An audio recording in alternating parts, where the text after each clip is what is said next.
I talked to William, corresponding with William, and I thought that this show we would continue. Obviously, William's written a book about Crowley and his influences, and I thought we would continue that. We'd call it, Children of the Beast, and that was the title that William proposed. I had one thing to read before we got much farther, and I'll try to make it as brief as possible.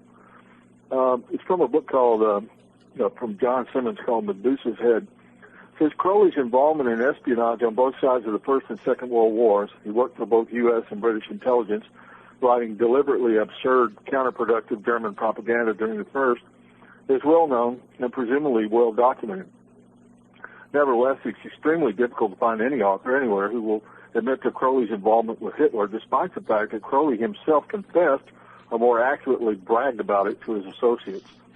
The fact remains that at the deepest, most occult level and behind the political facades and the theater of war performed for the public, the most powerful factions, occult and economic, of both Germany and Britain were not enemies, but allies bound together in one great war for the conquest of men's souls and minds. This in itself makes it highly probable that Hitler and Crowley would have met, and that some relationship existed between the two men of such different characters, but sharing a similar obsession. In order to qualify such off-the-wall remarks, we need to take a brief excursion into the philosophy of war. All warfare must be understood first and foremost as internal warfare, hidden, domestic, and cold, of which the external, overt, and heated warfare between nations is no more than an outburst, a brief orgasm, if you will, after years of foreplay. Wars are never won or lost. They are merely negotiated, and World War II might best be seen as the greatest business deal ever accomplished.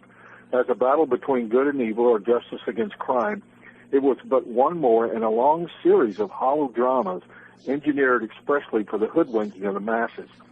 It seems likely, however, that Hitler, in his bid for world domination or destruction, lost his head and alienated the very powers that put him in place to begin with.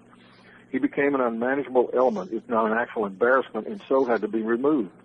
It's possible even that he was guilty of betraying Chamberlain, and later Churchill, as much as he was Stalin, by setting his sights on the whole of Europe, and so banishing all possibility of an unholy alliance between the two powers.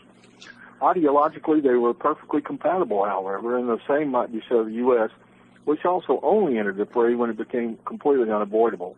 Hence, history was denied Hitler by his own excess of zeal and lust for power. At the same time, however, in all appearances aside, his defeat was anything but total.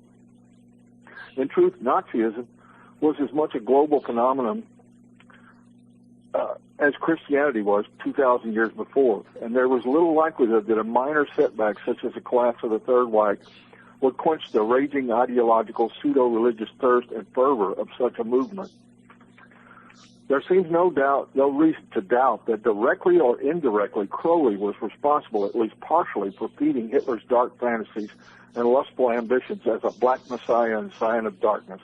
Crowley, a true magician and trickster, would have taken no sides in any battle, but deliberately and consciously played both sides against one another in good Machiavellian fashion. His goals, however, even when evil, would have always been spiritual, never temporal. This has been a fable from the age of paradoxes, a fairy tale about a good war that never was, that still rages, and yet needs to be fully understood or divulged by history. Mythologically speaking, it doesn't seem an excessively arbitrary or irresponsible leap of the imagination then to propose the following, that if Adolf Hitler was archetypal, if not in actual fact this century, the 20th century's Antichrist, and few who would dare deny it, then Aleister Crowley, the man in the shadows, qualifies even as he so carefully fashions himself to as his corresponding beast. For when men assume the temerity and audacity to play the role of the gods, the mischief they make can indeed shake the foundations of the earth. We're still shackled to the power of myth, even if we now prefer to call it history, and still caught under the spell of magic, even if we choose to call it politics. One shudders then, or perhaps marvels to think, that this myth story has yet to be completed, and that the prophecy as yet remains unfulfilled.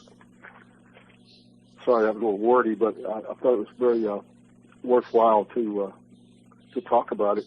And And can you repeat the book for me again? It was Medusa's Head, is that correct? Yeah, it's Medusa's Head by John Simmons. I guess it's Simons or Simmons. Symmonds. Yeah, and that's also a biographer of Crowley. Oh, I didn't know that. So, yeah, Simons wrote a book on Crowley as well. So it's also a book by Sigmund Freud. But yeah, Simons was, I think he was one of Crowley's. He was supposed to be responsible for Crowley's writings after his death. I think at the in his will he dedicated or gave his writings to Simons, and Simons wrote on a variety of different subjects, but that was one of his works. It's funny, in reading Occultist, one of the best books I've read about Hitler and Crowley is Gerald Suster's Black Magician, Hitler the Black Magician. And yet Suster is also an occultist, but apparently considered himself to be a white magician. But one thing I learned in that was the power of magic and the what magic really is, which was a means of acquiring power for the black magician. Definitely, and the interest, and I think that Suster's book is very important. The intro into his book goes into kind of he predicates all of his statements about the similarities between Crowley and Hitler with an intro on historiography, where how important it is for the individuals who's looking at these events to what their paradigm is and how they interpret stuff, and how much of these statements about magic and black magic were overlooked and have been overlooked by historians in the past. Right. And I would love to have the time to go through and go back through Hitler's statements, but he made references to an era of magic. He was definitely a New Ager. He had, just like you in your intro, from Simon said how much similarity there was for Crowley and Hitler, but I don't know if Hitler, like one of his, there's a quote from Hitler that always rang, with me, which is, "Every great liar is a magician." So Hitler is acquainted with these higher magic through, like we discussed last time, through Dietrich Eckhart. Society and Dietrich Eckhart. Well, exactly. So, and a lot of, so some people look at those things very topically, but as I have been researching and looking into the occult when it started, 4 or 5 years ago, I realized how complex and detailed and voluminous these writings are, and how much information they had, and how easy it is to gloss over the surface of those books. I mean, one of the astonishing things that I found out about Crowley was how erudite he was, and how he was, he created his own occult encyclopedia, and these people were, people like Hitler and a lot of other evil people, rely upon these, dark tomes or dark writings to I think Crowley's gifted mentally. I think he was probably a genius. From what various people have said about him, he spoke I don't know how many different religions, and wrote volumes, and wrote pretty well too. Hey, Larry. And he's admirable in that sense, but he seemed to place all of his intelligence into evil. Larry, if I could, you can tell me to go away if you want me to, but there's something that, well, you raised the question, and I mean, to me, honestly, I'd like to interject it now, so if it isn't going to derail you, or it isn't going to come down later in the 2 hours, let me throw this to you, and it's kind of like a one or two part of it, but it's predicated on the first question. What I'm wondering is I'm also leafing through this Ominous Parallels book about Germany, and it's parallel to us, by the way. What I wanted to ask you both, your opinions. One, and from the literature, obviously, that you've digested, what is a more fertile field for this kind of fascism? Supernaturalism seems to always have a role in something like this. And I'm wondering, what do you think is more accepting of this? If you're in deprivation or if you're in decadence? And I'll throw it to you first, Larry, and then over to William, if you don't mind. Well, I think decadence would describe, what's happened in American culture, and one of the leading factors toward fascism. I mean, you could go down the list of popular musicians, Jimmy Page is one, Ozzy Osbourne, Marilyn Manson, Kurt Cobain. I mean, it goes on down the line of all these different people. Well, you could throw Madonna in there too. These people have all been influenced by Crowley and Satanism, and I think our general culture has been influenced by that.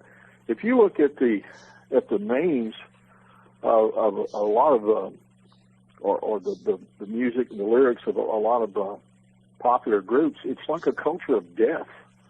There's a great deal of the occult and imagery of death and evil involved there. And I think that's insidious. I think that's filtered into American culture. As far as deprivation, yes, I think the economic system in recent years, especially after the bailout and the big Wall Street ripoff of 2007, 2008, I think we're just right on the beginnings of a depression, and that's going to exacerbate things too. But I don't know if either one of them has more weight than the other. I think they're equally heavy in a kind of a double whammy on the American people, pushing us further into a proto-fascist state. William? Yeah, I definitely agree. I think that I would say that decadence and deprivation are, both useful in any fascistic state. I think that, I totally agree with Larry about the decadence of our present culture, but also, you want to put people in a situation of desperation, and privation that, make them want to rely on somebody else for handouts and for, salvation. And that's always worked in any totalitarian or totalist system. And I think that was why communism was able to have a chokehold on Russia for 70 years, is everybody relied on the party for, their well-being. And, you could definitely, for me, communism is fascistic, even though it denies that it's not. I mean, it was all some kind of oligarchy through the party. There's a small amount, how many people were really in the Communist Party in Russia? It was like 10%. So, these elite parties, and there was a lot of like Nazism, it's a small party. That, well, the only real difference, the only real major difference is the way the economies are planned, but they're both planned economies. The only real difference is in communism, you don't have, supposedly, at least you didn't used to until, recent years with China, but you didn't have, private ownership of the means of production. You didn't have a capitalist class, but you had an oligarchy, running the show in a planned economy. Either way. Right. They had a planned economy in Russia, and then they would take the surplus that was created and sell it on the free market, which is just absolutely crazy. They didn't even give it back to the people who were producing it. And it's all headed towards feudalism. I mean, it's just two angles, two ways of looking at driving people into feudalism. That's the way I see it. All right. I totally agree with you. So, going back to Vyzygoth's question, I would say definitely decadence and deprivation are both important elements in fascistic social control. The reason I'm asking you both, and I think, you pretty much answered what I thought might be the case, that both in pre-World War II Germany and in this country right now, you could say that both nations had enjoyed a period of surfeit, perhaps decadence. You see what everybody's been spoiled into enjoying right now. However, both of those nations, this one currently, Germany then, went from decadence to privation. And I think that makes a population very, very angry, frustrated, and they look to take it out on something or somebody. Is it a stretch to say, and I'm going to go back the other way, William, to you first and then Larry, are we in a position now where things are getting bad, but there's still a lot of people enjoying the high life out there, even if it's on borrowed time called credit? But nevertheless, are we looking at a position where we're going to be dropped quickly from this environment of decadence or surplus, and through that drop to deprivation, you're going to make a country very, very nasty, quite fascist, and looking for someone to pay? What do you think, William? I definitely agree. I mean, I think that we're in a state of the decadence and deprivation now. I mean, I think that you're looking at people who've been kicked out of their houses by a bogus banking system and financial system, so there's financial fraud. But, you know, people are hurting. I mean, I saw some statistic where, like, half the country is one paycheck away from living out of their car, you know? So it's not like they have this surplus of money. And, you know, that makes people angry when they're not secure in their homes and they're not secure with their families. I think that, you know, there's definitely an opportunity for somebody to come in and play the strongman. And then there's also, I think we're in a decadent culture with all kinds of drugs and, you know, just the way that our culture is where it break up with the families and all this other stuff. So Lady Gaga. Yeah, I mean, that's Madonna started it, Gaga.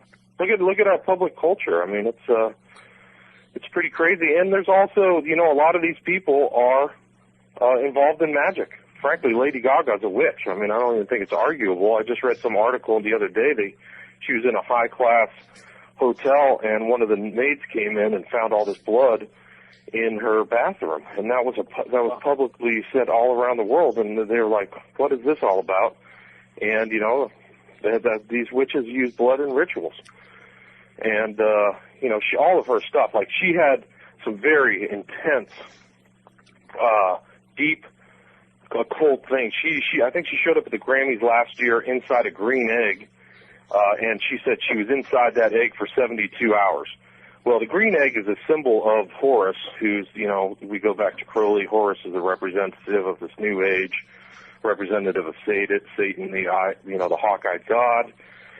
And, you know, so she's inside this egg, and the egg is it's also a babe in an egg, which is referenced at the end of 2001, which is a whole other story. That's a pretty occult movie. But, anyway, she was inside this egg for 72 hours, and then, you know, came out at the end for the Grammys.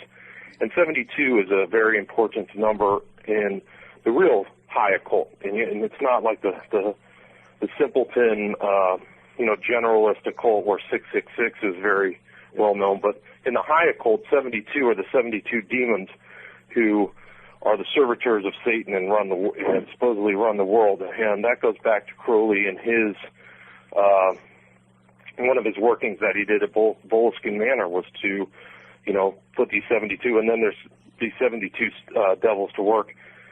And then there's also the 72 bricks at the bottom of the pyramid on the back of your $1 bill with the all-seeing eye of the devil there. But the Christians have been conned into thinking that has something to do with God and the beginning. You know, it's just a whole bunch of, I mean, that shows how easily Christians are duped. Right, they show you the eye of Horus, which is a symbol that dates back into antiquity, I guess to Egypt, maybe even before, I guess Babylon, actually. That whole thing, when you sit down and take that back of the dollar bill, you can have a little fun with kind of naive people just asking them, where in the Bible is that referenced? And it's obviously not referenced anywhere in the Bible, so it's not Christian.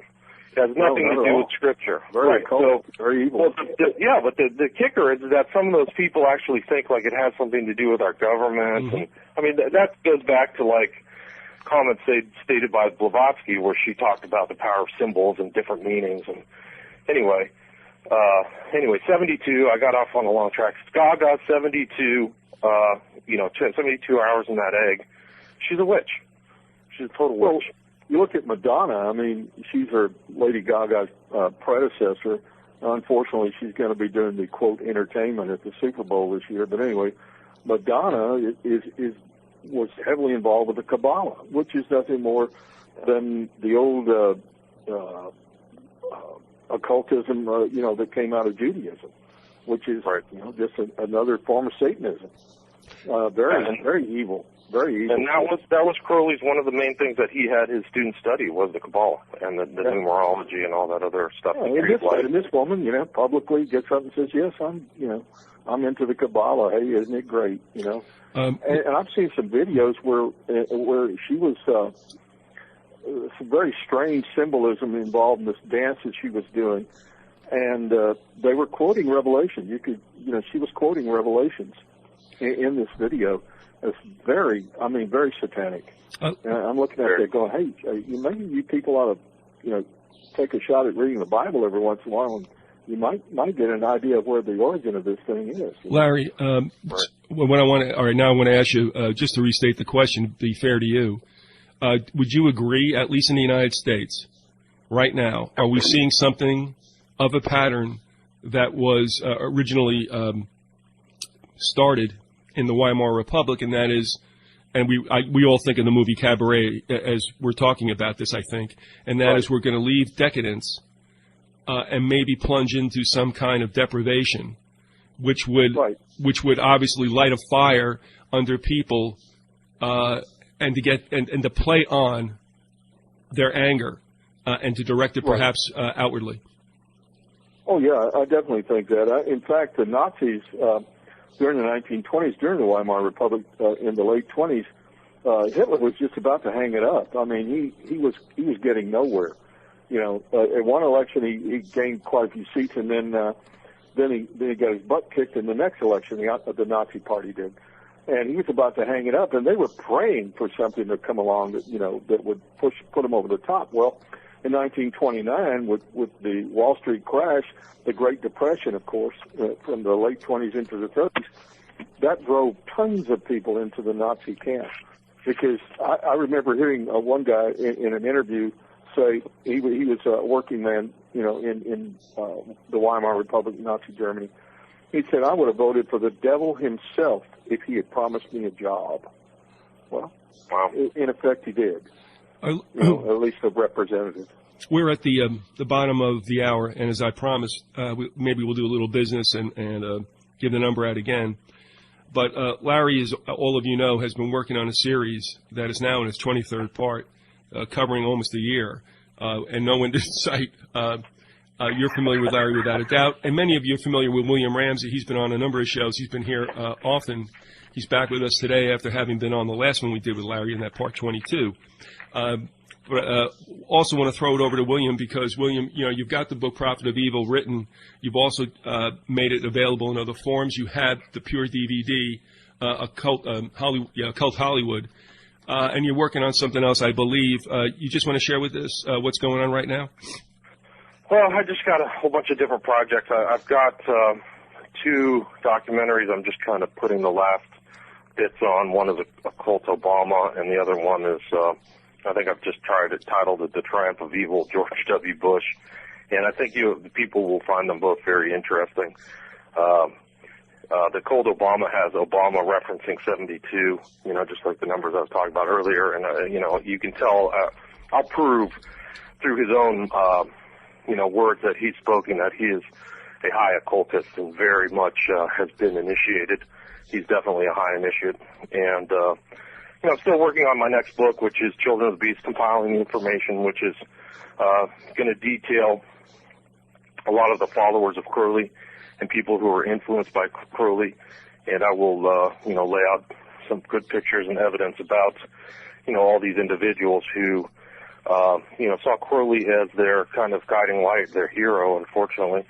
And those people, just to get a list, is like Timothy Leary, L. Ron Hubbard, the Alfred Kinsey, some of his lesser-known followers like Robert Anton Wilson, Anton LaVey, Jack Parsons, Anton LaVey, all these people, and I'll also detail and organize some of the musicians and more people in what we call entertainment who have been influenced by him, like Ozzy Osbourne, and people that Larry listed off as well. So Black Sabbath and. Church, which was an outgrowth of Scientology, was definitely Crowleyan. Oh yeah, definitely, no doubt.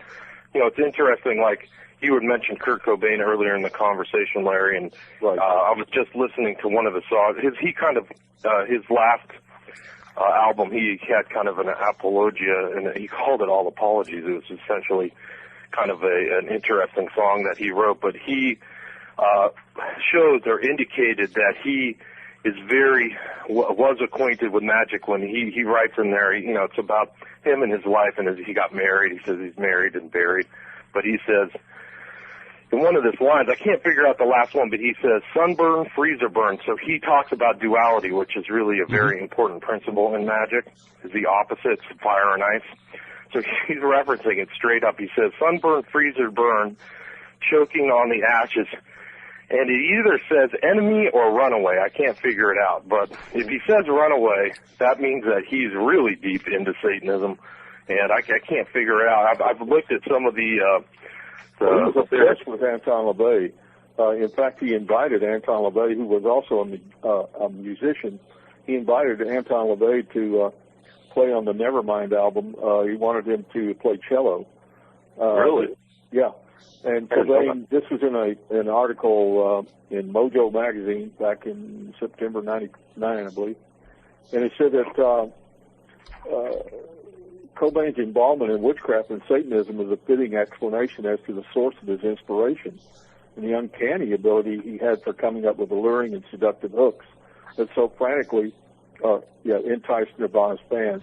Cobain is described as, and this is from the article, stumbling on melodies by means he actually didn't understand himself. So, I mean, it's kind of like automatic writing, isn't it? Yeah, I would say so. Well, his wife is definitely a witch, Courtney Love, and she, talks about terrible girl. Yeah, and a friend of mine there's worked a in the music business and knew her, and he described her with the C word that ends with a T. I won't use it on the air, but that's the way he described her. He said she was the most horrible person he ever met. He said she came off the bus at this event, came off the tour bus with her arm still bleeding from having just shot up some heroin. Wow. And it got worse from there. So she was the most horrible person. That information leads me to believe that he is saying this. Sunburn, freezer burn, choking on the ashes of a runaway. Because that's what happens when, a lot of these Satanists is human sacrifice and stuff like that. And it goes deeper. The story between Courtney Love and Kurt Cobain is very similar to Yoko Ono and John Lennon. Like, she was clearly controlling him. He probably ghostwrote her album, which was it was her band Hole. Vince had her dad on in an interview. Oh, yeah. And that was real interesting. I don't remember the man's name, but he was Courtney Love's father, and he's quite a character himself. But anyway, Hank Harrison came on. He said she was awful. Yeah. Well, he said more than that. he really just. I mean, he trashed his own daughter. It was very strange. Hank Harrison is the gentleman's. Hank Harrison is his name. Okay, there's strange similarities in the death too. Like when she. Apparently who was the chief beneficiary when Kurt Cobain died? It was her. She got all his rights. She got everything. He had said he was married and buried. He did not clearly like being in a relationship with her. Right. And who was the chief beneficiary when Lennon died? It was his wife. So Yoko Ono, and the weird thing about, the shooting when Lennon got shot, she was 40 or 60 feet ahead of him. And then apparently she had taken out a life insurance policy on Lennon, and all this other stuff, and she was a witch. I mean, she admitted to being a witch, and she did all this stuff. It's crazy. All right, let me break in. Those guys were somewhat, kind of overwhelmed by those women. All right, Larry. All right, whoa, guys, let me just jump in a second. Sure. First of all, I just want to give the number out. You're going to have to be a little bit flexible if we do get callers, because we never really know how that's going to happen. So I hate being rude, but. It works so well for me. Anyway, the phone line is 618-912-4681. You can also send an email to VyzygothRaw@hotmail.com, and I'm just going to throw out a whole bunch of stuff that you guys are just referring to, and then throw it back to you, Larry. I have to say this. I just want to get this on the record. Hank Harrison had been on the Knowlepalooza back in July 4th, 2008, when I did a 13-hour show or something like that. And he was supposedly writing something in that time, and he just said it flat out in the air. So don't yell at me. But he said that she killed him. All right. So I don't know whether that's factual or not. But boy, he was not shy about it, and I kind of when I was listening. I remember him saying that. Secondly, and again, as we said, we gave the number, so you have to be alert that we have some callers who have something really of decent input that we want to at least try to facilitate them if possible. But what you were talking about with duality, William, and of course, Larry, you're familiar with this as well. I do find it interesting that to the very pit of usually, shall we say, Satan's way of manipulating people, and if you refer to either the Faust or the Faustus supposed legend, written either by Goethe or Marlowe, isn't it interesting? Because the deal with the principal here on Earth was that he would give him everything, give him complete carte blanche for anything he wanted to dabble in or experience. And I believe I'm correct in saying that the trade-off in both works was that if the principal decided that he had reached a place that he wanted to last forever, that he wanted to hang on to this, that Satan would take his soul. Now, he felt no one's ever going to get me because I'm going to keep going on if I have carte blanche. Now, the reason I bring this up is because, again, I think it goes back with this theme of what's happening now. One of the things I believed in the 70s was, and I watched people go through all kinds of consternation and problems when things got tight in the 70s. And they would repeat that pattern, got worse obviously now. My feeling back then was this, that I never wanted to become such a possession junkie that I would be put in a position that somebody could grab me by the short hairs and tell me, you're going to lose this if you don't play to this tune. And I said, that's never going to happen to me. And it never has. I'm not saying that's always been good, but that's just what I believe. What I think is happening now, referring back to the other question I asked you both, was that give Americans everything. And we've been in that period of plenitude. But what I think is happening now, it's going to be taken away. And again, the old deal, are you willing to give it up not to go into fascism and war? Or do you want it all back? At least you're going to be told that. Remember, it doesn't have to be true. And right. I'm just going to throw that out to you guys. I think you know where I'm going. Are we now being given, you know, the drong after the Sturm? Well, I think we're definitely in a period of time in which the anger is starting to boil.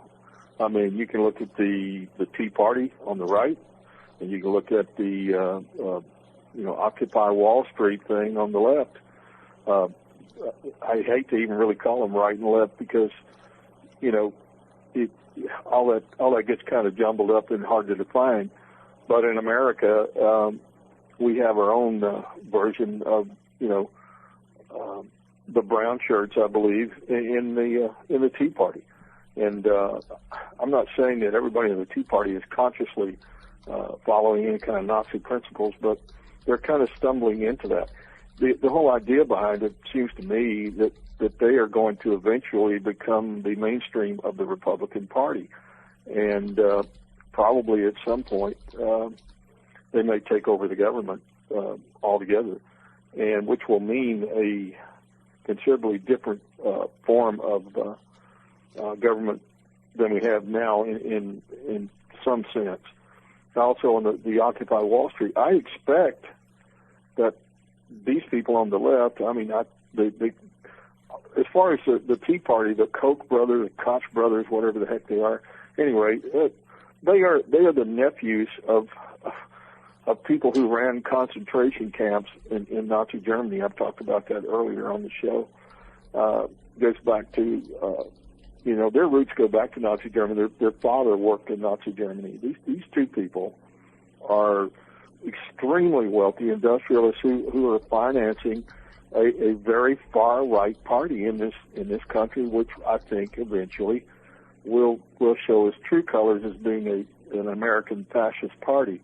And I think they're going to become more and more powerful. And I think that they're on the left, the more radical left, will be taking them on in the streets eventually. I think you're going to have a lot of violence in the country, just like you had during the time the Nazis and the leftists were fighting it out in the streets. And I think that's going to happen. Yeah, I agree. I think that I think that people are losing respect for the law, or they've lost all respect for Washington. They know it's a fix and it's a fraud, and that lays the groundwork for something completely different as far as a political, people's relationship with the state.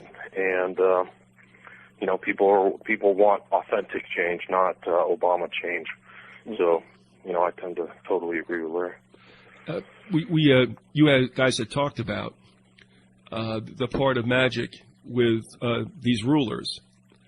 And I was thinking back to what might have abetted someone like Hitler, and I think you guys will agree that, and I don't know that any other culture came up with this first or any other movement, but Hitler's influence was somewhat magnified to the 10th by the use of spectacle, and that's the stadiums, the oversized flags. I mean, overdo everything for the grandeur that it obviously portrays to people. At the same time, it diminishes or diminutizes the person, and that's important too, because you must believe you're worth nothing other than your value to the state. And so, therefore, you have this collectivist head, which I also think is happening here. Maybe we should talk about it. But you also have what I would say was abetting the magic, and that was the spectacle. Now, here we are again with media, which has, can do anything that you want it to do. And can I just throw that out to you guys? And William, you want to take that first? We need something that is going to make the individual and the movement seem greater than life, and yet at the same time put supposedly the person, the mass, in its place by realizing you're an ant, and we tell you just how much you're worth. Yeah, I mean, I think that it goes back to that same feudalistic principle, and I think that for these people to get away and do all their crimes, they have to have their own feudal type state, I guess, and it's part of that symbiotic relationship. It's not just keeping people in the place. You want to keep them dumb, drugged, distracted, freaked out, scared to death, I think we've gone through that since 9/11 for sure. And even before that, you can even take back the Cold War. I mean, a lot of that rallying up against the evil communists was very effective in a way of controlling the population in the United States. And I think 9/11 was nothing more than the American Reichstag fire. I mean, there's a rough parallel there. I mean, that was the event which really pushed Hitler over the top. He became chancellor at that point. He was at that point made the head of the government because Hindenburg decided and was convinced that they needed a strong man. They also went through and passed the Enabling Act, which was very similar to the Patriot Act, which clamped down on civil liberties in Germany. There are all kinds of parallels there. But I think 9/11 basically represented our Reichstag fire. And I think when I forget the name of this new law that's gone into effect, where they can just basically declare anybody they want a terrorist and take you away. And the NDAA. Yeah, that's it. Yeah. I mean, just forget about civil liberties. Just forget about Anglo-Saxon jurisprudence and several hundred years of English common law, which is what American law is based on. Right. Bush got rid of habeas corpus. He tried to get Gonzales to say that our rights are privileges. He actually had that guy say that. Was the Attorney General at the time. I mean, that guy should have been disbarred on the spot for that. Yeah, but Gonzales was right when he said that, though. Well, in other words, Gonzales on C-SPAN had said that habeas corpus is a privilege, and I couldn't believe it because it was only weeks before that I had probably my first interview or first few with the informer who stated that there are no rights for us. We get privileges. That Bill of Rights was not for us. And sure enough, Gonzales was a big mouth. There's no two ways about it. But actually, at that time, he laid it out. Maybe too much for the liking of his overlords. But I also want to refer to the fact that in our Constitution, by the way, it states habeas corpus is a privilege. That's right in your face, and yet that's overlooked quite a bit. But again, when you go into emergency war powers, and I won't go off on that. That's another whole deal. But Bush or Washington or Lincoln, I mean, actually what they all did was kick in emergency war powers where there's just nothing. I mean, the government can do exactly what it wants. Posse comitatus, yeah, good luck with that. And habeas corpus is probably the most, I would say, abused privilege in the sense that they can revoke it anytime they want to, and they do. So, indeed, yeah, it's all gone. The illusion that we had rights and privileges, that were inalienable, I think that's all gone. That in effect, it was an illusion. One of several. It's illusory, no doubt. Yeah. All right, now, Larry, I don't know if I derailed you. I probably did, but if you had your finger your finger on the place where you were, if you want to kick it into the next section, by all means, please. Well, what I really want to talk about today, from William's standpoint, I wanted him to elaborate on the children of the beast, the people that were influenced by Crowley, and especially those people that are living, that have lived in America and have influenced American culture. The people I'd like for him to talk about were people like Jack Parsons, L. Ron Hubbard, Anton LaVey, whoever else he wanted to talk about. I know he's writing about it, and he has a very he can do sort of an extemporaneous thing on that. I've heard him do it. He does a very good job of it. So I would like for him to talk about it. Sure. Crowley, in addition to being a scholar of the occult and a very dedicated Satanist, was very interested in disseminating his ideas, and he always sought out followers. He was involved in, I think, our last discussion, he would always do very public displays and try to attract people to kind of his cause. He was an elitist, so he tried to get other people to join up and become kind of like high-level magicians just like him. And even until his last days, when he was living in Hastings in the south of England, he was taking visitors, and there were a lot of people he influenced, and he was interested in transferring leadership over to new leaders for the OTO. And one of the people who was his follower and his holdover was a person by the name of Kenneth Grant, and he wrote a bunch of books that were influenced by Crowley. And Kenneth Grant had some very interesting insights into Crowley's behavior, and he said a lot of different stuff, but he's a lesser-known figure. But he said, the keen and persistent practice of even a few dedicated individuals will effectively overthrow society and thereby facilitate the unhindered development of the new aeon or age and the reintegration of the human consciousness. So, this is kind of like a view of the elite changing the whole world, Kenneth Grant. And he also had some interesting insights into Crowley's connection with otherworldly spirits, namely Lamb, this kind of Lamb figure who looked a lot like an alien. He said that was a look at that picture of Lamb. It looks exactly like what is being described as the gray aliens.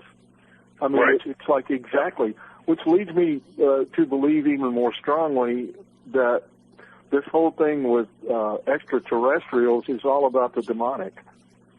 Right, and that's interesting. And I didn't have that conclusion, 3 or 4 years ago. But the more that I read and understand, I think that there is something of this evil spirits. These are evil spirits, and the interesting thing is that a lot of if you listen to some of the stories about the UFO, if you invoke the name of Jesus Christ, a lot of these events stop.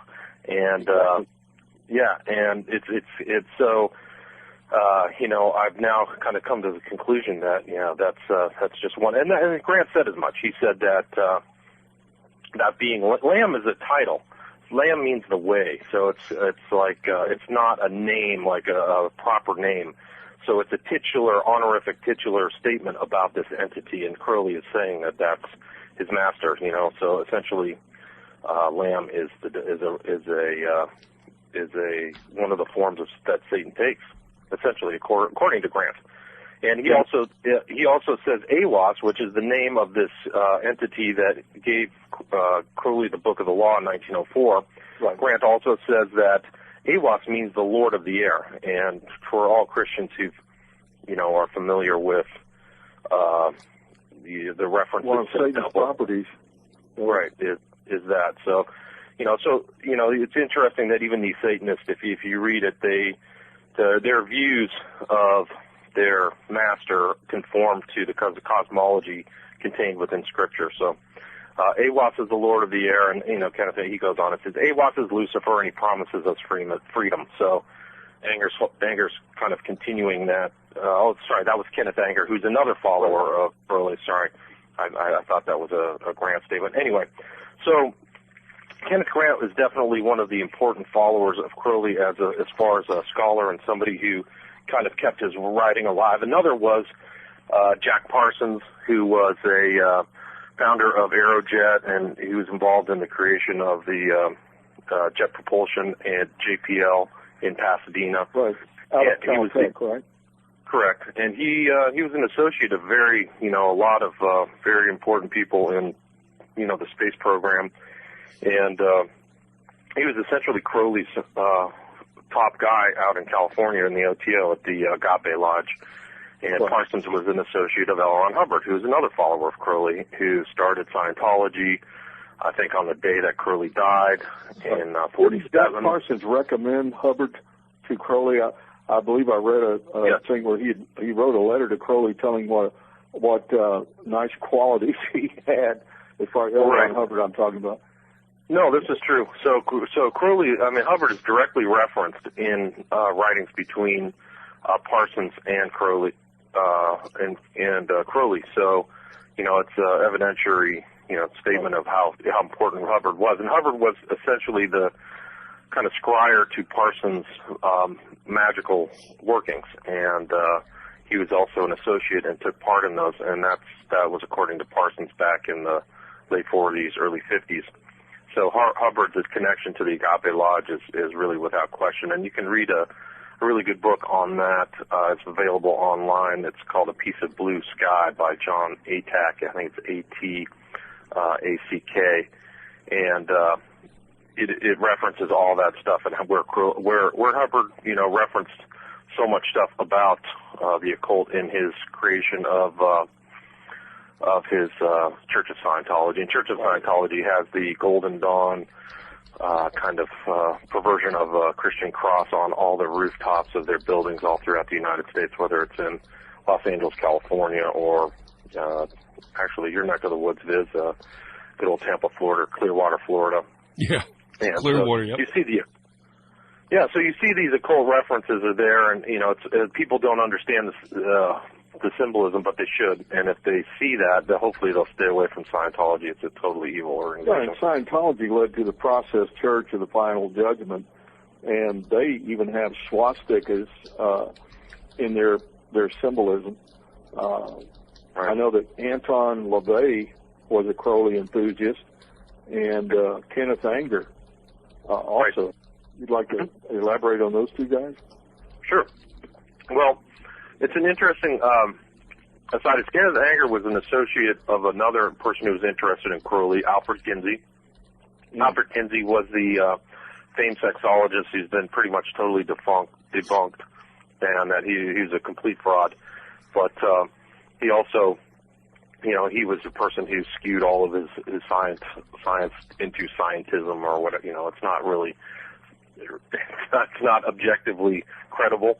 But he gained a lot of following with his books, and he was so interested in Crowley that in one of his journeys to Italy, he went to Crowley's Abbey of Thelema, and he took as his sidekick Kenneth Anger, and and he did a lot of experimentation with Kenneth Anger, and they did a lot of sexual. And you can see on this film by Chris Pinto, Kenneth Anger is in a bed. I don't remember exactly, but he's in one of these shots that Kinsey liked to document a lot of his stuff with film. And so wasn't Anger like an underground filmmaker in Hollywood? Right. Wasn't he connected with Hollywood stars? Correct. So Anger has a long history, a very interesting long history. There's actually a picture of Kinsey and Anger together in Italy at the Temple of Cefalù. But Anger went on. He made a wide variety of films that are homosexually themed and also fully occultist. One is called, I think, Lucifer Rising, mm-hmm. And he's involved. Right, and he's been involved in with so many musicians. I mean, he was associated Bobby with Vyzygoth, who was involved with Manson, correct? That's correct. So Bobby Vyzygoth was one of his associates who ended up, I think, killing Gary Hinman up in Topanga Canyon and went to jail. But he wrote some of the music for Lucifer Rising, and there was also some workings with Jimmy Page, Mick Jagger. You know, so this Kenneth Anger is very interesting. He also had a contact with, as I think we discussed last time, contact with the killer of John Lennon, who was Mark David Chapman. Yes, he was mind controlled. We believe he was mind controlled. Right. And Anger said as much. Anger said that he was mind controlled, which is interesting because he had known all that stuff. He also said that Manson was mind controlled, which is another connection of kind of Crowley through. Manson was very familiar with Scientology and the techniques of Scientology, which are all mind control. Mind control is always a kind of a handmaiden to Satanism.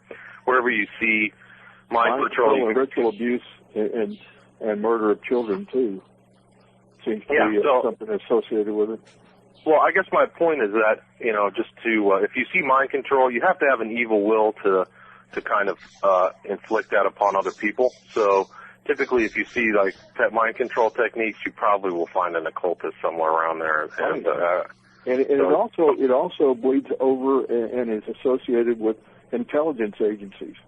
Absolutely. I mean, the CIA, MI5, MI6, et cetera. Absolutely, and the CIA was started by a bunch of occultists, Skull and Bones guys. But so it was also started by a lot of Nazis, and in particular Reinhard Gehlen, and our own what I would call domestic Nazi Alan Dulles.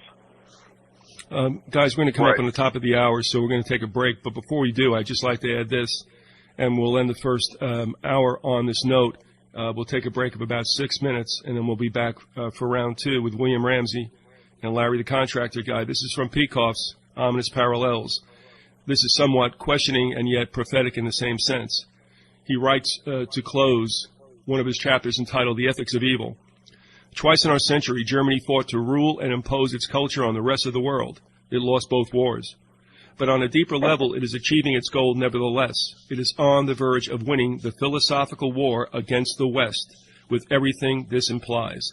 The ideas of German philosophy have long since jumped national borders and become the trend of the West. Half the countries of Europe are already enslaved by such ideas. The rest of the continent, under similar guidance, is on the point of collapse. There is only one country which, though paralyzed at present, is still able to resist the German takeover. In all history, it is the least likely candidate for such a takeover if it can regain its own ideas and its self-esteem in time. The last battle of that war of the century is now taking place in the last of the great unconquered nations left on Earth. That's Leonard Peikoff from Ominous Parallels, and we'll see you in about 6 minutes.